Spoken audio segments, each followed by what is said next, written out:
What's going on, you guys? Jay here, and welcome back to the channel. What an absolute emotional roller coaster we're going through at the moment with the market. We're getting positive news, we're getting slammed with more negative news. The market goes up, the market goes down. It's really not easy keeping your head cool at these moments in time, but my honest advice to everybody is buckle up, because there is going to be a lot of regulations that are going to be pushed thick and fast, and the United States are moving incredibly fast at the moment when it comes to cryptocurrency. And we're going to be going over the market in this video, one of those kind of HCC daily dives. There's a lot of negative energy that's being pushed out into the market, and I think people are looking at it in the complete wrong way. When we look at a church that has been there for thousands of years, if a brick crumbles in the church wall, they simply get another brick, they get some mortar, and they patch that hole. Crypto is a very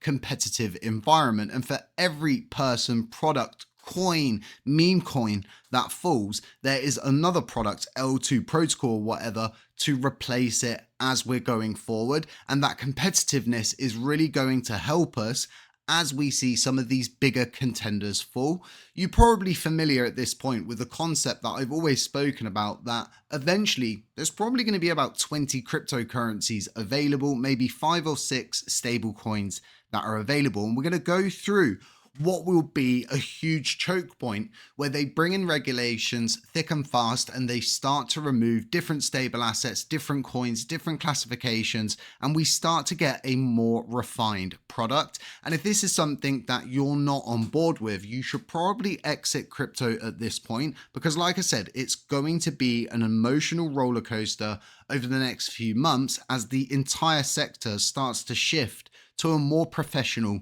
viewpoint. So people looking from the outside in at the moment are probably worried, but at the same time, there's so much positive energy out there that the panicking, the knee-jerk effects that are happening right now in the market are not helping that external factor. So when we look at the total market cap, as we've been doing these past few days, we can see we had a very positive move up. And this was based on Donald Trump's announcement about the reserve assets and Bitcoin being involved, ADA, Sol, and we'll be getting onto that later on in the video. But what I want to do is look at that negative news that's being pushed out that's probably having a huge effect on the market at this moment in time. But we do need to understand, like I said, guys, for every single product or coin that falls, there's going to be a product or coin to take its place. So the news circulating is Binance to delist Tether and other non-MiCA compliant stablecoins for EEA users. And although for face value, this looks like it's only going to affect Europe, as I mentioned, the United States are moving thick and they are moving fast when it comes down to regulation, and they're pushing towards a MiCA based set of rules. So like I said, it's going to be an emotional roller coaster, guys. There's going to be ups and there's going to be a lot of downs. So starting March 31st, the assets affected are going to be USDT, FDUSD, TUSD, USDP, DAI, which is an asset I actually use quite a lot. It's decentralized. I do like it. AEUR, UST, USTC, which affects a lot of us here on the channel, and PAXG as well. So if you've got any of these coins, you need to make sure that you swap, as these are non-MiCA compliant stablecoins. But what we need to understand is, again, although that there are other projects, coins, protocols, or whatever to take their place, at any point, these coins could become regulated. They could become, in fact, MiCA compliant. So there's an old saying, might be the same in your country, it's not over until the fat lady sings. And in these circumstances, there's going to be a lot of singing and there's going to be a lot of fat ladies. So looking at this genius act that's being introduced in the United States Senate at the moment, it's really going to introduce an environment that's going to begin to not only refine stablecoins, meme coins as well, as we saw from that staff statement previously on the channel. Check that out, it's in the previous videos. Very good video. Get yourselves up to date, because it is going to have a huge effect on you guys, how you trade, how you get taxed on your meme coins. But yeah, getting on a side tangent, The Genius Act is going to have a drastic effect on the market. And if you think there's a heavy knee-jerk reaction now,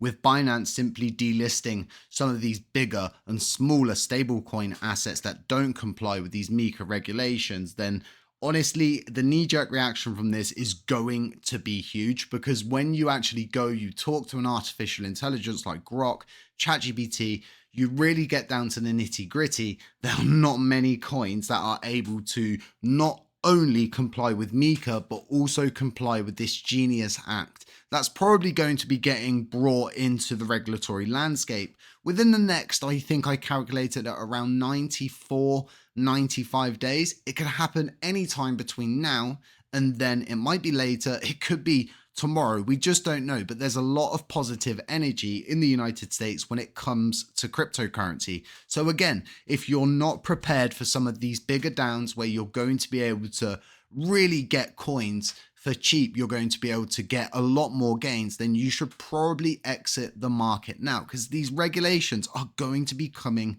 thick and fast, and not many people are going to be able to comply and even become a permitted payment stablecoin issuer. So going on to some more positive news, now that we understand that there's a knee-jerk reaction in the market, there's going to be a shift in what people are using and utilizing in regards of stablecoins. Stablecoins are still going to be there, and the money's simply going to move. That's it. That's the end of it. People aren't just going to suddenly go, well, it's all over, even though there's still stablecoins. I'm done with this crap. See you later. God, okay, it's happening. Everybody stay calm. What's the procedure, everyone? People are in crypto to make money, and it is that simple. The quicker you can make those gains, the better at this point. So understanding this knee-jerk reaction is going to be very beneficial for you and enable you to keep a cool head, like I was saying at the beginning of the video, because we have never been this bullish. The SEC is actually offering employees a $50,000 incentive to resign or retire by April 4th. This is huge news, because not only is the SEC beginning to do really things that we wouldn't even have imagined happening 1, 2, 3 years ago, especially with the XRP court case, but the fact that they're now dropping all of their court cases with Kraken, with Robinhood, Coinbase, Binance, OpenSea, SpaceX, Capital One, Rocket Hub. There's so many cases that are being dropped. It's hard to keep track of at the moment, and it just looks like there's a massive back foot at the moment. Gary Gensler is being used as a scapegoat, and yeah, Eric Trump is absolutely calling out Wall Street. As time is progressing, we're starting to see more people become pro crypto. This is what we've all wanted for a long time. Broader adoption, major adoption, institutional wealth, financial wealth, banking, all of the different aspects converging down into this choke point where, yeah, you're going to see assets that are not going to comply with these regulations, but it's going to open up positions for new players in the space. But something that I'm beginning to understand is the simple fact that we are going to whittle down to a very fine few assets when it comes to cryptocurrency.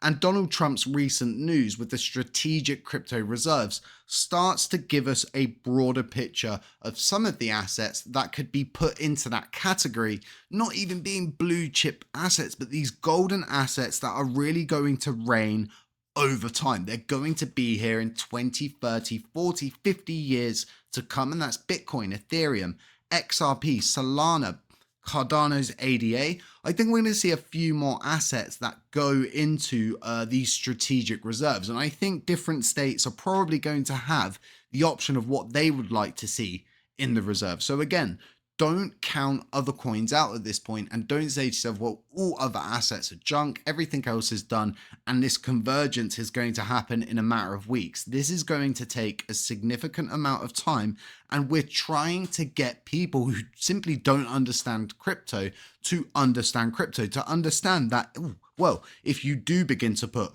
all of the different stuff in the United States and in other countries on a blockchain, everybody can see what's happening. There's transparency, there's trust. You can bring trust to a trustless environment. And I think that's what everything is starting to converge towards. We will see everything being put on the blockchain, from your local tax structure system to your very broader kind of gold reserve based system. It's going to be brilliant. But again, there's going to be ups.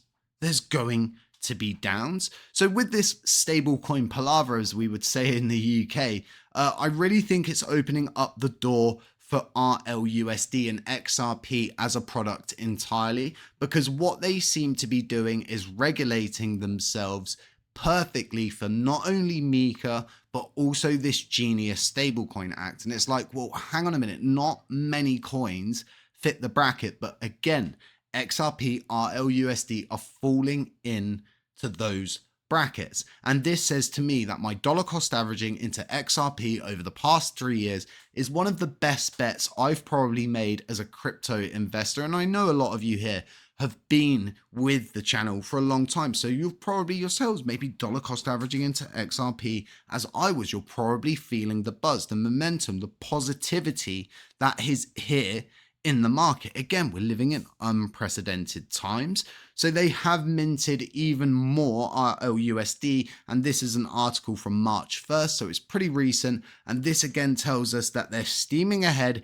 Everything is going as planned. And all we're really waiting for now is to see XRP added to that list of cases that are being dropped by the SEC. And who knows, it might happen around or before April 1st to April 4th. As that article was saying, they're trying to grind down the SEC staff load. They're removing people, they're retiring people, people are being made redundant. What we know is the war on crypto seems to be over. And now it's about adopting crypto, regulating crypto, bringing rules, safety, and transparency again to an environment that can provide trust in a trustless world. These are all of the different things that I'm thinking about. This is what I'm looking into. And again, I just believe this is one big knee-jerk reaction because assets like RLUSD exist. This isn't just some everyday stablecoin asset like I've been saying.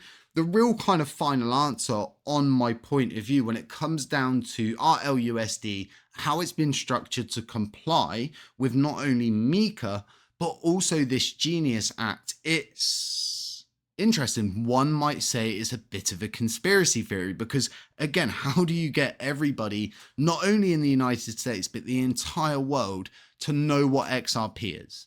If I walk up to a random person and I say to them, you know, what crypto assets do you know? The likelihood is 90% of the time they're going to come back with XRP, and people know it because it's been through one of the biggest court cases in history. So like I was saying, the Genius Act and RLUSD actually work together perfectly. It meets the Act's proposed standards, and it's got that one-to-one backing, redemption. It's got no algorithmic basis, which again, you're not allowed to have with these new Genius Act regulations that are going to be coming in.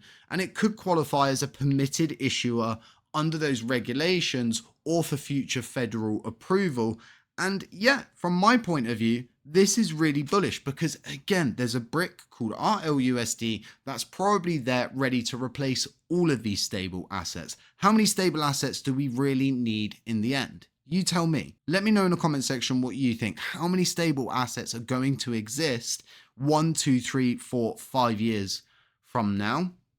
As of March 3rd, 2025, the compliance with Mika for RLUSD is going to hinge on authorization. Some guy somewhere in an office, somewhere in the European Union, ticking the box, because the progress behind Ripple's strategy at the moment is moving towards this convergence point where, hey, they are actually regulated and they're ready to go. It's live, and all they really need is that court case to end. We are living in different times, and although there's going to be these knee-jerk reactions in the market, there's going to be opportunities. As it goes down, it's going to go back up. At some point, it's going to push up higher. We're going to set higher highs and we're going to set higher lows. I really do think RLUSD has a big future ahead of it, and so does XRP. That's why it moved so hard during this bull cycle, like I've been saying over the course of 3 years, and everybody else is ignoring it and kind of calling us crazy, calling us wackos and saying, oh, it's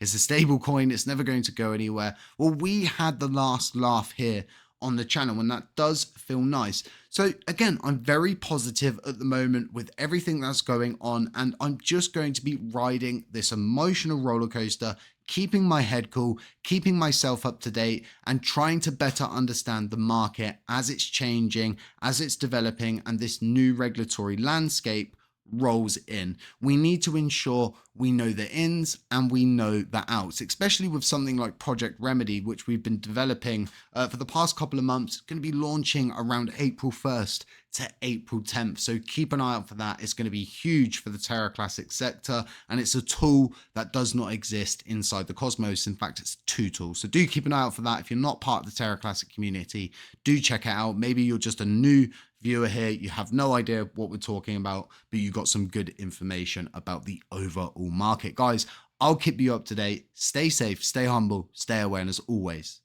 I'm going to catch you in the next one.